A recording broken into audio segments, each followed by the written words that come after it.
call it what you will. It's not empathy just to say, and simple empathy can be, I really get that you have trouble saying no, so I'm going to use that to manipulate you. That's empathy. That's simple empathy. Empathy can be used for good or ill. Spiritual empathy is much more about divine love, agape, unconditional love, unconditional positive regard, writers call it. So spiritual empathy is of spirit, it's of I, it's eye to eye. It's that mysterious weave that happens. So some of that, this is book number 3, Psychosynthesis Therapy. And it's in the works, it's not done. We're finding that writing it means we have to do it. So we're having to walk our own journey, and I'm finding all sorts of things that we write that are empathic failures. So we're trying to work on ourselves as we write this book. Part of what we're doing with that is connecting to those in our lives who were these authentic unifying centers for us, who could mirror us, using Winnicott's term, who could see us spiritually empathic with us. And Pastor Jolie's strong for me, but Ann, do you want to talk about spiritual empathy? And as we're working with that, you go into your own life and... Yeah, just to say some of the things that are rising for me. One of the things that we're recognizing and what we're teaching, this came up in Florence, we taught a weekend in Florence on spiritual empathy. And the term that we're using is that in order to be spiritually empathic, you have to die to your world in order to enter the world of the client. And man, is it tough to die in your world. Because it's just,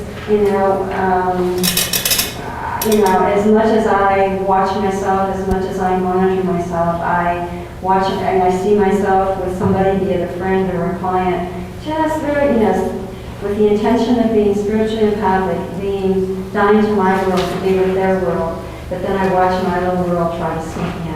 And just in a little comment, it's very, very subtle, and it gets more subtle and more subtle. You just tell a little story, a harmless little story. Yeah, do that. Well, I told a harmless little story to a client at the end of, that reminds me, blah, blah, blah. And then thinking about it, it was a little story that was sort of demonstrating that his idea about what he was going to do was wrong. and that he should think about it in this other way. So I had to realize that little story was basically, that failure was basically me not going into his world to see where his world would go. Now, this is not passivity. This is this dying, because a technique may occur to you, but it will be a technique that the client would have chosen if they'd known. You get the difference? It's something that's so emergent from the person's own lived experience that it's a perfect dovetail. They, oh yes, it's not like here comes this technique that's going to fix you. So technique is part of this. Right. But just what John was saying is as we're trying to write all about this, and as we're trying to really be able to articulate what we're trying to articulate this, we're having to sort of go deeply into what this all means. And so, as John says, we've been looking at who or where we've learned about spiritual empathy. And for me, I went back to many years ago before I became a therapist. I worked in a state mental hospital. And I worked on a unit for young men who were diagnosed with schizophrenia. And there's not a lot that one is going to do. I mean, we were all very idealistic, but there's not a lot that one is going to do to change often someone who lives in a psychotic world. I mean, medication helps them sometimes, but I learned a lot being with that group of people, because there was not a lot to do mostly what you could do was be. And I remember one day, one of the patients on the ward wanted to go out on the grounds. This was a big state mental hospital on big grounds in California. It had a chapel on the grounds. And he wanted to go out on the grounds. He was not allowed to go out unsupervised. So I was asked if I would go with him, and I did. And I asked, his name was Gordon, and I asked Gordon where he wanted to go or where he wanted to walk. And he wanted to go to the chapel, and he wanted to walk through the chapel. Now Gordon no one usually understood much of what Gordon was saying. If you could get into his symbols, maybe, but most of it was not very rational. It was hard to know what he was talking about. So on this particular day, he wanted to go to the chapel. I went to the chapel with him. And in this chapel, I guess it was a Catholic chapel, or maybe it was non-denominational, but they had, if you know Catholicism, what's called the Stations of the Cross. And he wanted to stop and pause at each one. I think there's 12 of them or something. So after about the third or fourth, after we would stop at each one, and he would say a bunch of stuff that I didn't know what he was talking about. After about the third or fourth one, I said to him, Gordon, I said, I don't understand what you're talking about. And he looked me directly in the eye, and he said, I don't want you to. And so it was like this challenge. Am I willing to be with someone? There's somebody there. There's somebody there, and I'm willing to be with someone who may want to be there physically, but doesn't want me to know what is going on for him. But that was an enormous challenge for me, and I learned so much. And then we often tell beginning therapists, as we teach it at a graduate school, for people who are coming here and become therapists, and we often say one of the best trainings for being a therapist is to work with people who are grieving and dying. Because there's not a lot you can do. You can't take away grief. There's no tool, there's no technique, there's no, there's just nothing to do. He's in a better place now.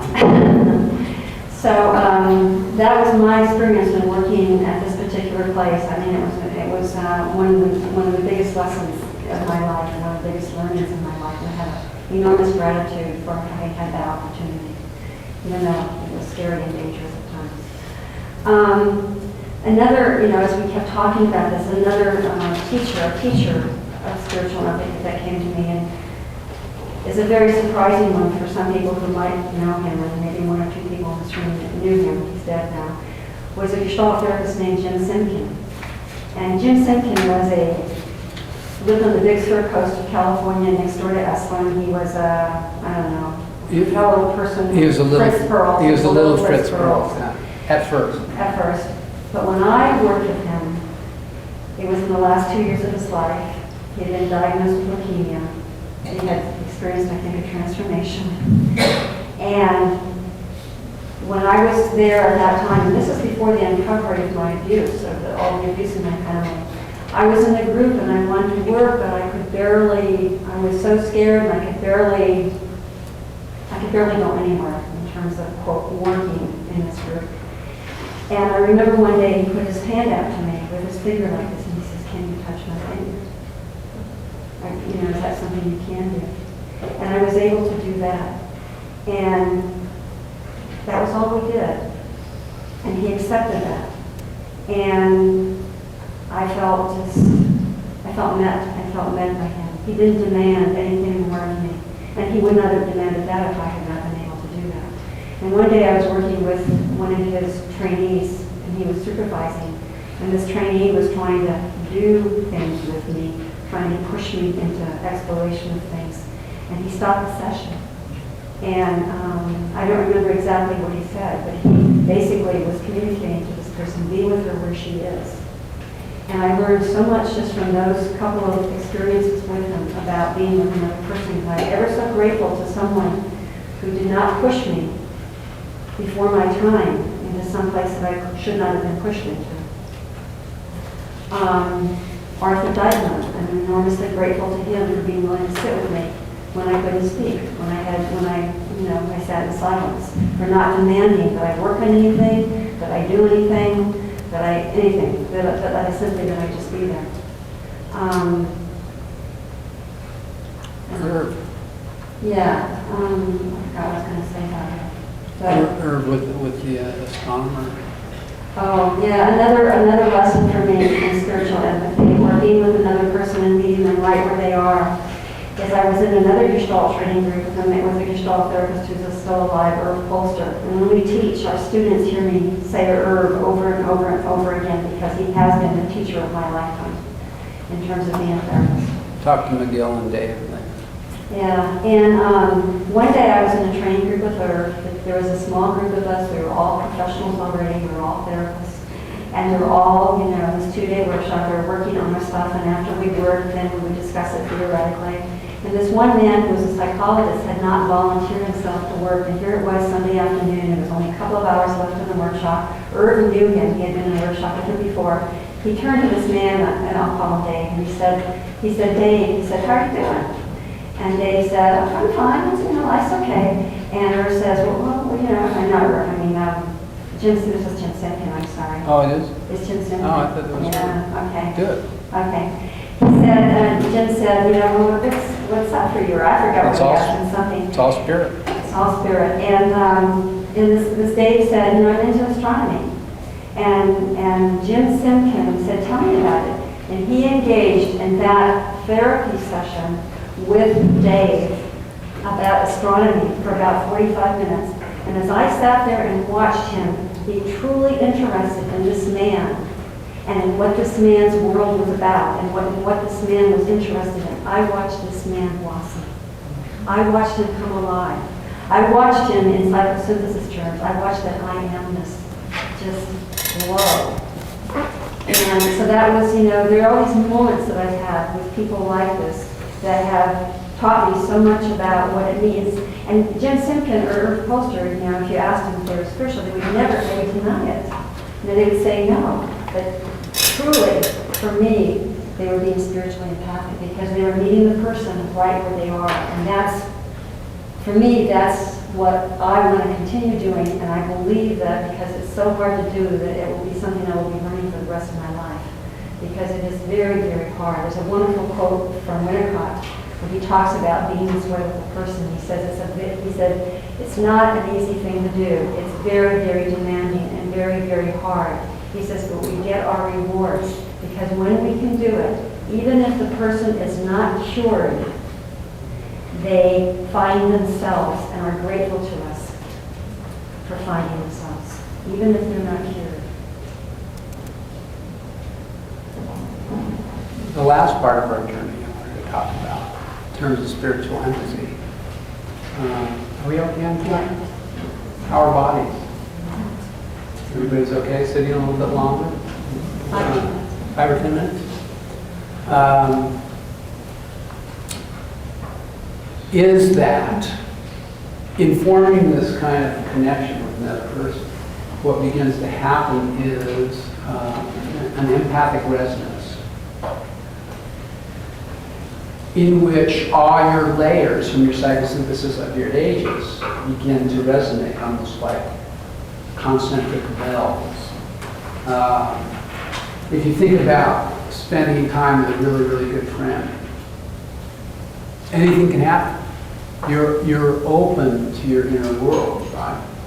That's spiritual empathy. That's an opportunity to find center. Whatever comes up, your tears, they're met. Your joys, they're met.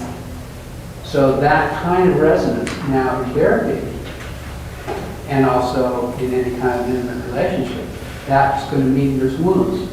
There are primal wounds in there that are also going to be resonating. That are intimacy. This kind of empathic resonance means your wounds will emerge. And that's transference, countertransference. That's what's going on as you try to stay present with another person in this way. One of the big places that happens is in our relationship. So one of our challenges of spiritual empathy is to try to enter each other's worlds, which is difficult because if there's been an emergent wound here that has gotten touched, and an emergent wound, well, my favorite story about this is we've been telling it for a while, so it has a name. It's called Ann's Thigh. And this story goes, we're driving along, And she's driving and she's wearing shorts. And I look over at her and I say, oh, I just love you so much. Just grab her thigh like that. That's a nice line, so we're married. And she goes, oh, don't do that. With a real sort of sharp edge. Not big, but definitely there. So I get quiet. So what's happening there on my side is I've been hurt. Now, today, I know I've been hurt. Roll back, a few years, maybe a decade or more.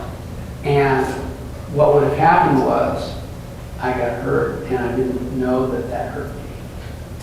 And I withdrew from the person I was with. If I got a rebuff like that, there would just be a closing down that I wasn't even aware of. And it would have happened, we would have been driving along and said, gee, you've been quiet. Is everything okay, John? Sure, everything's fine. What could be wrong?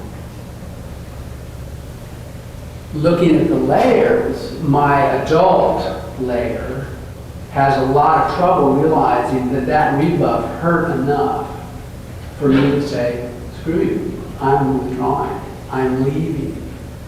This silence isn't just, oh, John's a quiet guy. It's, I'm gone because this hurt that much. Now, to get to that level takes, it's taken me a while. I thought I was just a quiet guy. But no, I'm a sensitive guy. And we all are. I mean, this is what intimacy is, and this is what therapy is. So that hurt me tremendously because it touched a wound in me. It touched a younger layer in the psychosynthesis of the ages, in the rings of the tree. Someone in there really felt that. Now, it wasn't Ann who did that. Ann hit a wound in that moment. But I hit a wound in this. So I talk about that. And, that really hurt my feelings. And that's a challenge. There's a spiritual, empathic moment there. Am I going to hear, oh, get over it? Or you're too sensitive, or you're high maintenance, or there are a lot of words in the culture designed to shut down this level. But this is the level that the spiritual empathy is going to emerge. Any intimacy, people really want intimacy. This is intimacy. Our wounding is going to come into the relationship and start getting hit, and nobody prepares us for this, right? The bridal magazines don't have articles on it. Oh, the primal wounding here, yeah. That's going to emerge, and we're going to have to be ready for it. And poor dear young marrieds, they come into therapy and they say, have I made a horrible mistake? And we say, no, this is normal. This is intimacy. What is it? Into me you see. Intimacy is into me you see. So you're just seeing all my layers. You're going to, all of me is going to come. Spiritual empathy is going to happen. So today I can talk about that. And again, still there's an adult pride. Maybe it's a gender thing too. I don't want anybody to know that I care that much about this little rebuff. But I do. There's a kid. There's a layer in there where there's a rage which is going to just withdraw and shut down and not let me even know it's happening. So this touching of her touched something in her too. This was something that she did not want me to do. So I got to mine, and that's not what she said. She didn't say you're high maintenance. She said, so someone in you got touched, write another chapter in the book. And so what was this? Why did it bother her so much that I touch her, that I would get this actual little rage? Rage is a transform of the primal wound. Rage is almost the first energy that comes off of it. So you can feel it, contempt, all those are, part of the rainbow of rage. Disdain, but I could feel that, in that little moment. So what was that? We didn't know. We knew someone in Ann was being touched by that. No answers. And what we do in relationship then is we choose to form ourselves in a way that makes that place safe. So I choose not to do that. That is not something that I will do. We don't know why. Sometimes I have to work with, am I being controlled, blah, blah, blah, blah. That's looking at my side. Our commitment is to create a safe, authentic, unified center, to use the technical term, for all the layers, psychosynthesis of the ages, all those layers to emerge and be held in the relationship. So for that one in her, for that level in her to emerge and be safe in this relationship, I had to choose not to do this, not to grab her thigh anymore. And we didn't know why. Another comeback, which doesn't work, is, just disidentify. You tried that? Or, talk to get an image for it, start to try to fix it. Try to, because she shouldn't have this, and it bothers me, so let's get it fixed. That's the adult layer sort of co-opting the process. So anyway, basically, I didn't grab her on the thigh anymore. That was it. I think I grabbed her on the arm a couple of times. And how long after that? Like a year? A year after that, Ann's, who was it? You say. Just to say, we understood more about it afterwards. That's not the point of the story, it was just to add that piece. When my aunt came to visit, and she was the daughter-in-law of my grandfather, and she happened to tell me that when I was little, she remembers my grandfather sitting on his lap with a little short skirt on, and he would be fondling my thighs. And she would feel terribly uncomfortable, but as his daughter-in-law, she couldn't say anything in that particular power system, in that particular family structure. So when she said that, John and I both looked at each other and said, there it is. Ann's thigh. Here's my thigh. So, and it's changed over time. But the real point is, are we willing to honor that within each other, even if we don't understand it, even if we don't know? That's the real point for me. Good. Yeah, it's not something to get over. It's something to include and hold and see what emerges. Yeah, because I often, working with couples, one partner or one member of the couple might be willing to respond to the need of the other if they could only understand why the other needs it or something like that. So the other, is trying to explain or doesn't know, but is trying to come up with something. No, this is where this person is. Can you accept this person where they are? But it's an academic press, so it'll always be print. Academic presses are dedicated to keep you stuff in print, so you want people to be able to read it. Anyway, just that, if we were to go on, it would be fun to, and maybe the weekend can be about that, if you choose, to think of what your call is, to think of how Spirit has whispered you into this milieu, and to know that that's part of the story of psychosynthesis, and that's going to lead you to adventures that we know not, and that's self-realization. Don't worry about becoming a higher self. Well, unless they want to. Unless you want to.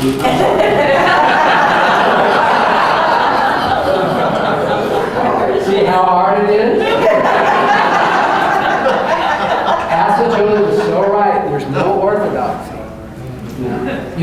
When they started the Society for Therapeutic Psychosynthesis in Italy, I don't know how many years ago, they of course wanted Asa Jolie to be part of it, be on the advisory board, be something.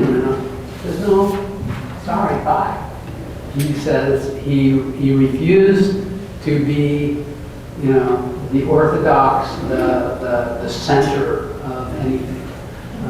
So it's all about a constellation. So yours is a constellation, we're the constellation.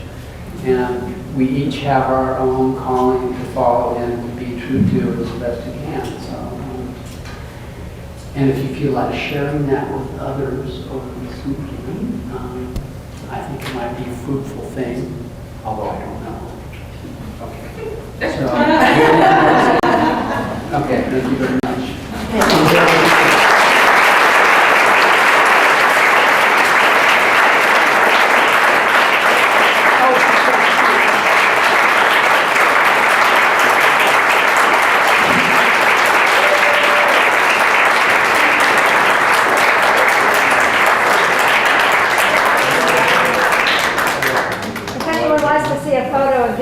Roberto Asichelli, will be up here.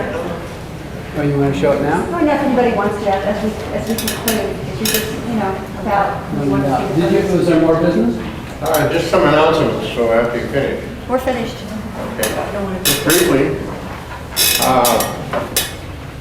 there is a shuttle now. We have a shuttle.